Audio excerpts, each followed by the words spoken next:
ఉద్యమంలో క్రియేట్ చేయబడ్డాడు కోదండరాం అనేటోడు. కోదండరాం స్వయంగా తెలంగాణ ఉద్యమకారుడు కాదు, క్రియేట్ చేయబడ్డాడు. ఎట్లా క్రియేట్ చేయబడ్డాడు? జానారెడ్డికి కోదండరాం రెడ్డి మేనల్లుడు. ఒక జాతిని ఏర్పాటు చేసి, ఒక జేఏసీని ఏర్పాటు చేసి, ఈ జేఏసీ ద్వారా తెలంగాణ ఉద్యమాన్ని అన్ని సంఘాలను, ఉద్యోగ సంఘాలను, కార్మిక సంఘాలను, రైతు సంఘాలను, విద్యార్థి సంఘాలను, ఇట్లా అన్నిటినీ ఒక గొడుగు కిందికి తెచ్చి తెలంగాణ ఉద్యమాన్ని తీవ్రతరం చేద్దామని కేసీఆర్ ఒక ప్రతిపాదన తెచ్చినప్పుడు, ఈ పెద్ద పెద్దలంతా కూర్చొని మాట్లాడుతున్నప్పుడు, మరి ఎవరం పెద్దాం జేఏసీ చైర్మన్ గా అని ఒక ప్రతిపాదన వచ్చినప్పుడు కొంతమందిని సూచించింది.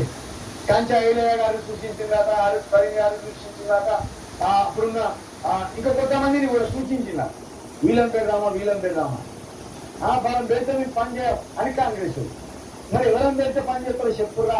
తెలంగాణ వచ్చే అవకాశం ఉన్నది, మనం అంతా తెలంగాణ ఉద్యమం కోసం పాటుపడదాం. మరి ఎవరిని పెట్టాలో మీరే చెప్పుర్రి.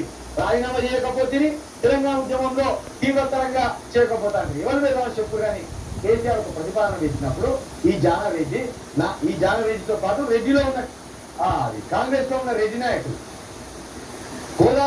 కోదండరాం రెడ్డి అనే ఒక వ్యక్తిని పెడితే మేము అందరం సపోర్ట్ చేస్తాం. రాజీనామాలు చేయం కానీ ఉద్యమాన్ని డిస్టర్బ్ చేయం, అడ్డుకోం.